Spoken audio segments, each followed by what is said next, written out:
That's a good summary of that. As part of our Ultrasound Fellowship, we do clinical shifts in the ED with our residents, but we also do scanning shifts weekly with the rotators and have conferences every month. So I see Gavin just logged on. I think he had something prepared to say, so maybe I'll let him kind of start. Sorry, just fixing my audio. Can you guys hear me? Yeah. Okay. Well, welcome guys, and thank you for your interest in the Baystate program. Adam asked me to talk about the ultrasound, some of the ultrasound training in our residency, and also some of what we do for the fellowship. And if you guys have questions, please, unmute yourselves, or you can, I'll try to keep it out of the chat, but just jump in at any time. Adam, am I allowed to share my screen? I think Adam's not here, but the answer is yes. Okay, I'm gonna try. Hey Adam, can I share my screen?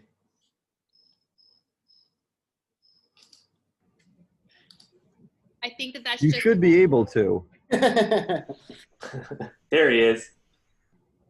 I don't know why it's not letting you. Hold on. Let me make you co-host and then see if that'll do it. All right. How about now? My name is Jordan. Go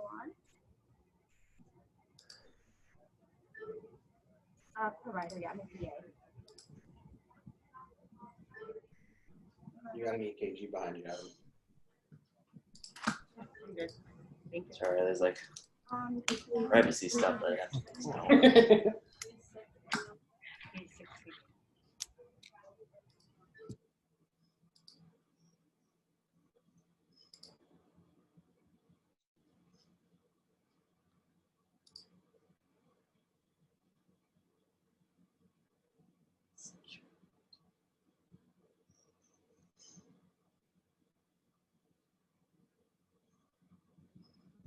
Okay, so I guess I'm not going to share my screen. Apparently stuff has changed with Zoom this week where I have to grant all new permissions, and I can't do that. I don't know. Anyway, I'll just go through it. So I think we have a pretty awesome ultrasound program at Baystate. I've been here for about 12 years, which was around this time we really started our ultrasound program. And I think what really makes it awesome is that we have a lot of great people that have advanced training in ultrasound that are always available and always ready to teach. We have, counting me, we have 1, 2, 3, 4, 5, 6, 7, 8 separate ultrasound trained faculty and 1 pediatric ultrasound trained faculty. So we have a lot of people around to teach. We do sort of everything when you talk about ultrasound applications, of course, all the basic things, but also a lot of the advanced applications, the nerve blocks. We started to get into transesophageal echo. We have sim trainers for that. Portable ultrasounds. Our department has just bought 4 or 5 of the handheld butterflies, and that's in addition to the about 12 ultrasounds that we have now. We generally use the GE Logic E's and Vivid ultrasound lines, which are capable of like all the advanced things, the continuous wave ultrasound, pulse wave, Doppler, everything. As far as our education in the ultrasound for residents, it is just a core application of emergency medicine training that everyone should be good at ultrasound. And with that in mind, we right up front, during the intern orientation, we do a 2-day boot camp in ultrasound where we try to get everybody up to speed with at least all the basic applications, knowing that on day 1, you're going to be using these skills with your patients. So we do that for everybody right up front, and then the interns all get another, I'm sorry, I'm sweating kind of a little bit because I just kind of jumped off the treadmill. And I'm a little out of breath, sorry. The other thing I was going to say is that the interns do a 1-month rotation with ultrasound during their intern orientation also, or during their intern year. You generally do that with another intern.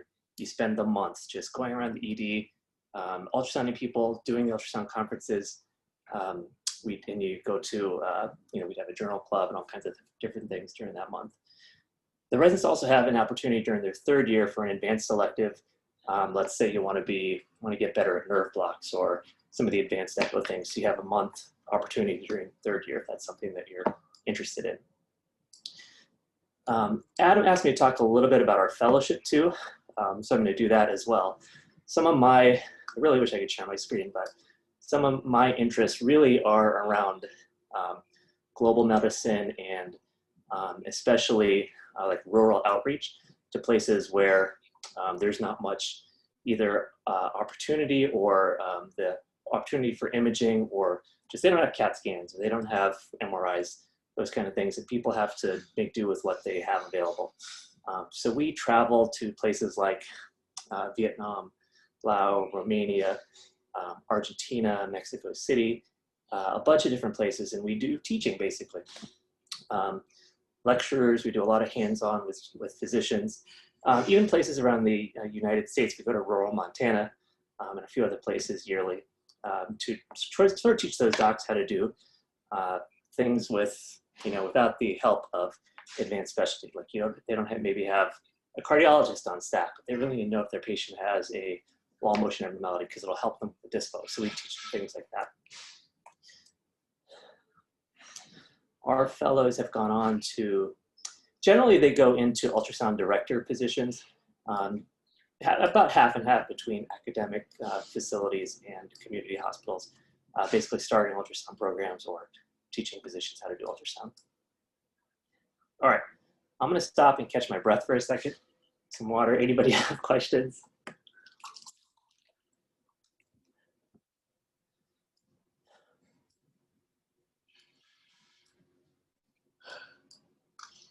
All right, Sarah, or Tom, I see you're on too. Yeah. Anything that you can add about your experience with the ultrasound so far? So you guys have to understand, so I've got two fellows signed on right now, Sarah and Tom, but they're like during a COVID year. So unfortunately, all their travel has stopped this year. So I feel like they've got a little bit gypped with the experience for the fellowship. And I'm sorry about that, guys, but at least maybe you can speak to the experience you've had so far. Yeah, I guess the things that I would note particularly. I think, Tom, you're muted. Am I? No, we can hear you. Gavin, can you not hear me? Apparently Gavin cannot hear me. I can hear you. Okay. Still can't hear. Yep. Okay. Can hear. Okay. All right.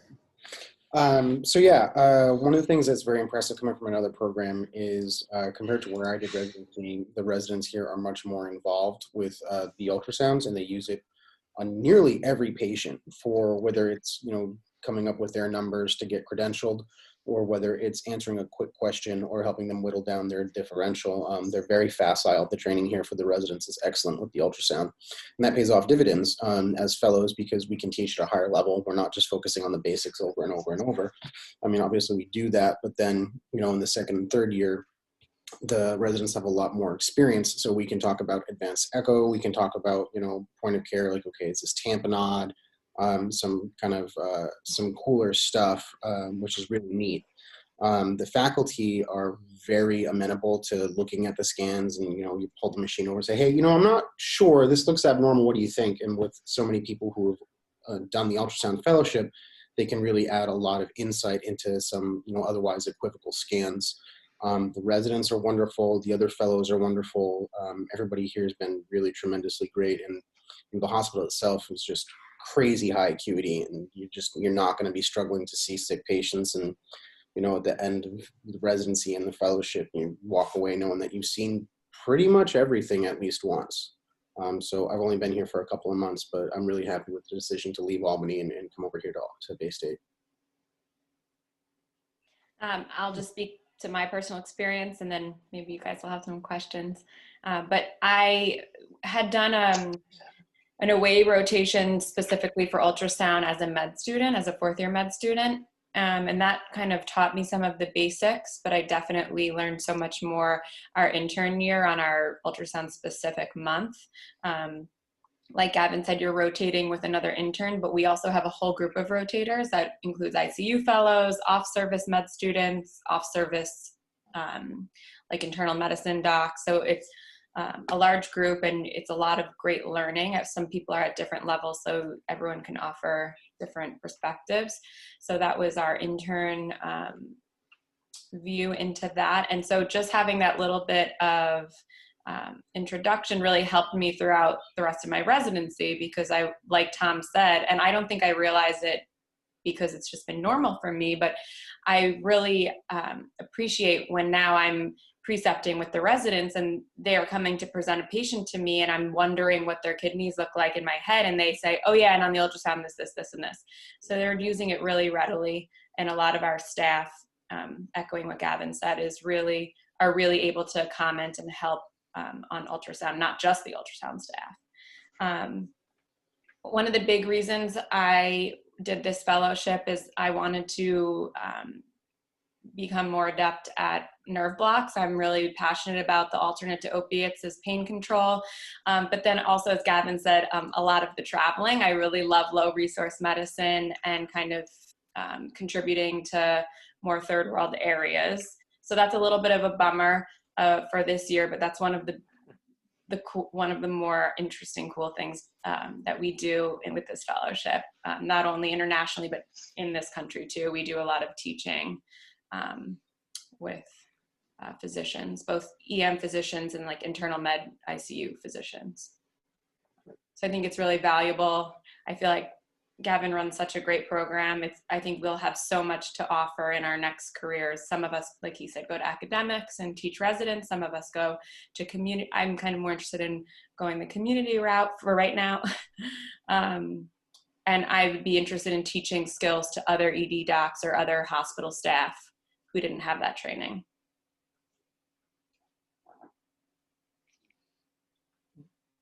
Thanks, guys. So I think that's like our little presentation, but we're definitely happy to answer any questions that you have.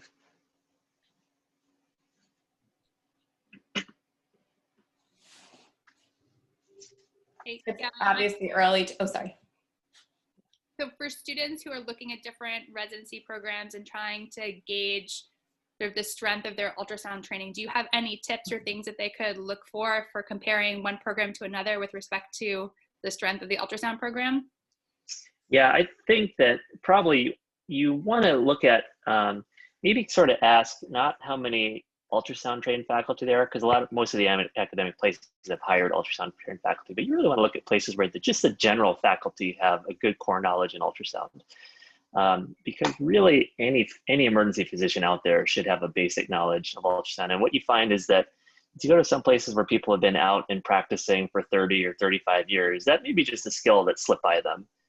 And I think it really does a disservice to people that are learning in residence if they're trying to manage patients with an attending that really doesn't know how to use the ultrasound in those patients, because it's a basic part. Again, it's a basic part of emergency medicine. So if it was me and I was going around looking for residencies, that's kind of one of the big things I would look for, is how well are the general emergency medicine faculty trained in ultrasound. Ours are all fully trained in ultrasound. That was one of the first things I did when we started at Baystate. Is we did an in-depth 2-year training program with all of our faculty. And now we actually only hire people that are fully trained and certified in ultrasound.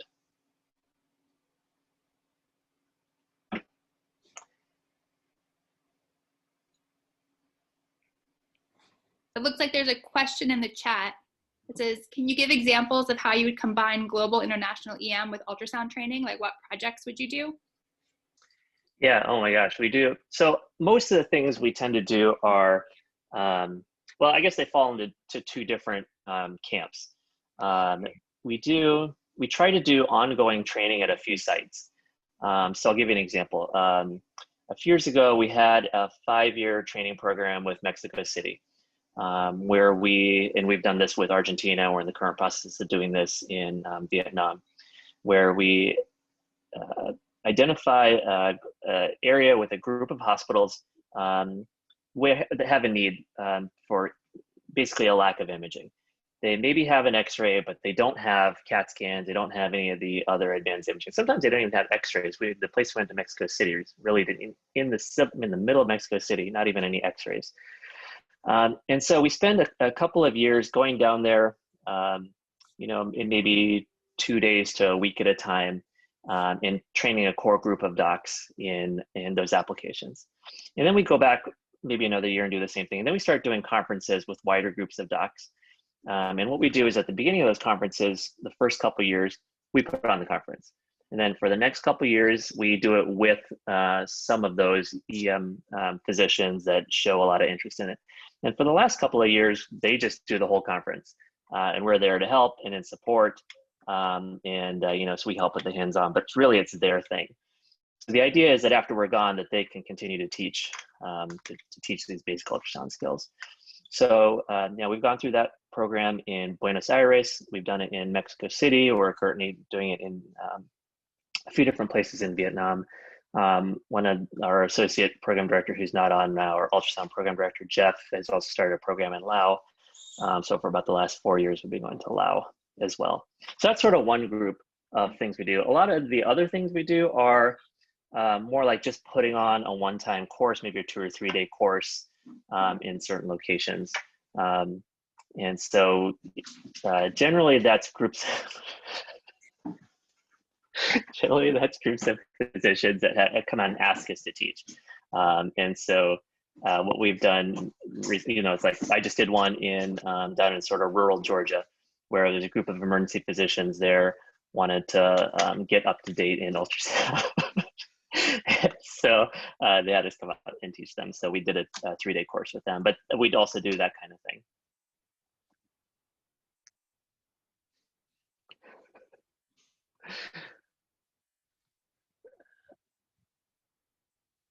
All right. We have a lot of opportunity for, you don't have to be a fellow to travel with us. A lot of our residents come with us during their elective months. And we've had residents come out to Romania and also to Vietnam during their elective months as well. So you don't have to be a fellow to do some of the teaching that we do. As a matter of fact, some of our best teachers have been 3rd-year residents. Yeah, hi. Sorry, I've been having trouble with my microphone. Okay, I think it's working now. Yes. Yeah. That was kind of my next question. So you don't have to be a fellow to be involved in these projects. You can actually be involved maybe as a resident? Yeah. Okay. Yeah, definitely. Nice. And my other question is, so if a resident maybe had a new idea that would want to introduce to the program or would like to implement that might combine also both global and ultrasound. Sorry, I'm fixating on this because it's kind of interesting and combining both. So how would you help implement this, and how flexible would you guys be in welcoming this new project or idea? Yeah, it's sort of every new project we take on. I mean, there are a lot of people who have a lot of ideas, and so we sort of go through a process where we say, is this something that's feasible, something where everybody involved, the resident, the emergency medicine faculty or the fellows have time to take it on, and do we have the resources? Because we don't have resources everywhere around the world. We tend to have, Eastern Europe and Southeast Asia and a few places in South America where we tend to have most of our contacts right now. So it's kind of a combination of how feasible is the project and do we have the resources to do it and the time. So our residents have started a lot of ultrasound projects that they've carried on through completion. Even one of our interns, or was an intern last year, started an ultrasound program or an ultrasound sort of project where it was all about just kind of maintaining our ultrasound machines. It sounds kind of dull and boring, but really changed to how our ultrasound, the program in our department, because now all of a sudden our ultrasound machines are always fully well stocked and always maintained. But as far as global emergency medicine sort of projects, I think it would really depend on what your idea is and if we have the ability to do it. But we're certainly open to ideas, yeah. And the fact that it's something that you would start as an intern, you'd have 3 years to sort of do it, makes it a lot more feasible than sort of a fellow who starts a project with just 1 year. Okay, I see another question from Elizabeth regarding exposure training that residents get in pediatric ultrasound. So I actually think that that is one of our big strengths is pediatric ultrasound. A few years ago, we had always done sort of the basic training in pediatric ultrasound, like how to tap hips and how to interpret a FAST exam in the setting of, children and what the different test characteristics are and that kind of thing. But it was always sort of teaching to a basic level.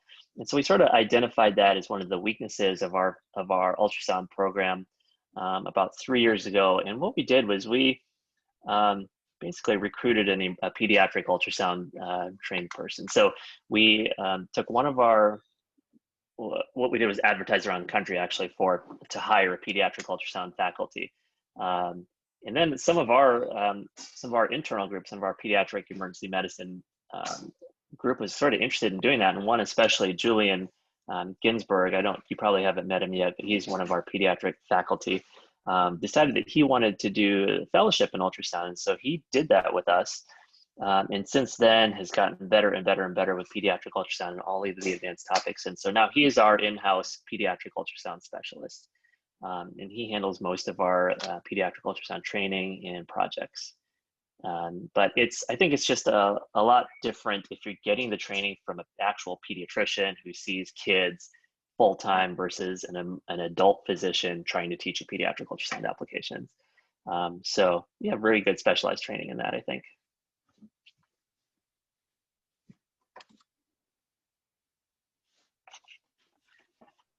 Hi, my name's Cassie. Hi. I'm in M4 out in California, but I used to live in Western Mass, so I'm excited to be here. So my question was about ultrasound on shift for residents when they're not in the ultrasound block, the elective block, and what that looks like workflow-wise. I know from talking to some friends who have started that sometimes, there's a lot of pressure to get through patients quickly. So not always opportunities to learn a lot of ultrasound like on the shift. So I was wondering, especially since a lot of your faculty seems really well versed in ultrasound, what that looks like, if it's the attending and resident going in together with bedside teaching, if it's doing it solo and having it reviewed, just sort of what that's like for you guys. I think it really depends on so all of our attendings can teach ultrasound, but I think it really, really depends on the acuity during that shift and how busy it is, of course, and the time that's available. Because the answer can be variable depending on the day, time of the day. For a lot of the shifts, what it amounts to is the resident going and seeing the patient, doing their H&P at the same time as they're doing the ultrasounds. And then, they get the images, they make their interpretations, come back, present the patient, and at the same time, they're pulling over the ultrasound machine and showing us the images and kind of go through the images and talk about the images and how they could have, improved their quality. Sometimes it's me and the resident going back in the room and repeating some of the things and kind of showing them how they could have done things differently. I'd say that's probably most of how it, during the regular shifts, how we do it. We also tried, I would say that a lot of the attendings try not to go into a room with a patient before the resident goes in there, so that the resident can do everything, kind of start from scratch, unless the patient is super sick, of course. But we like to have the residents have lots of autonomy. Another question you asked about workflow, because it's sort of a new thing that we've implemented recently at Baystate, is our EMR is now merged with our ultrasound images and everything. So what the residents do, is we see a patient, we put in orders, and at the same time we put in orders for our ultrasounds, and we can go into the room with the ultrasound machine, and all the patient information is imported into the ultrasound machine. We save our images. All the images go to two places, actually. They go to a local ultrasound archive where everybody can access and pull up the images. And they also go to the hospital PACS system so that everybody in the whole hospital can look at the images. So there's a lot of transparency around that. The residents are also able to, in that system, go in and enter their interpretations so that we then overread the interpretations. The ultrasound faculty does in the fellow, and we say, okay, this looks good. You could have done this differently. And then that same system counts all the residents' totals, because you have to try to get 125 per each exam type. So everybody can always log into the system, see exactly where your numbers are. You get real-time feedback on your ultrasound exams, and you can see how far you have to go till you finish your credentialing. but it's a great system. It's called Ultralink. Yeah, and it's it's web-based. You can access it from anywhere. Just to kind of piggyback on that, because I did residency here, as an intern or even second year, you maybe haven't done a certain exam and aren't as comfortable. So if you ever feel that way, all of the other residents are trained. So I see a lot of residents teaching residents on shift. So there's always someone to help out if you're unsure. A lot of the PAs use ultrasound, so they're people to ask as well. And then Tom and I, that being the fellows, we are in the department very frequently. So we are often helping people on shift with their ultrasounds. I'll also add to Tom's point that our acuity is ridiculously high. And so when we're preparing for what we call a resuscitation, so patients with unstable vital signs or something about them that sort of has identified them as being sick and needing immediate interventions, sort of we're gathering stuff. The ultrasound machine is one of those things. So it's expected that the ultrasound is coming into the room. And very often our EM senior will be leading that resuscitation. Our EM second year will be in charge of the airway. And so the other residents on shift, so sometimes the interns, the juniors, people not on their ultrasound rotation, they are the ones who have their hands on the ultrasound, who are trying to do the rush exam or some sort of modified version of it. And there's a million people in the room who are also looking at the machine, giving them pointers and sort of helping them through that. And it's immediately useful in the moment. And so that sort of clinical application is just like immediately there. I'd also add that you guys, as you go on your off-service rotations, you'll find that you are probably the experts in the hospital with ultrasounds. So you'll go in the, in the ICU, they'll be asking you how to do certain parts of the echo. And it's just that everybody's trying to learn ultrasound, but really our emergency medicine residents are usually the experts in the hospital with it. I'll also add that at least in the intern year, there's not a lot of pressure on trying to pick up 5-6 patients a shift. So there is opportunity, particularly in that first year, to spend some time, working with the ultrasound and really working up a patient as much as you possibly can. And as Gavin mentioned, then presenting a very complete picture to the attending. And depending on how busy things are, you might go back in with the attending, or if you didn't bring the ultrasound in initially, on Sarah and my shifts very often, on like a 7 to 4 shift, we'll go in when we're seeing the patient with the ultrasound. If we find something interesting, pull the resident and say, hey, check this out. Let's, work this up a little bit more.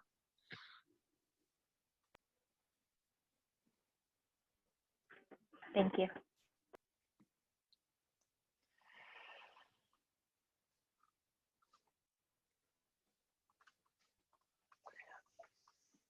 So I can, I'm definitely happy to answer questions if you guys think of things later. Lisa and Adam have my email address, or I can even send it to you, but definitely email me anything that comes up if I can help at all. Yeah, same. Maybe I'll put mine in the chat if you guys want to. Oh yeah, that's a good idea. I'll do that. You can just shoot us an email at any time.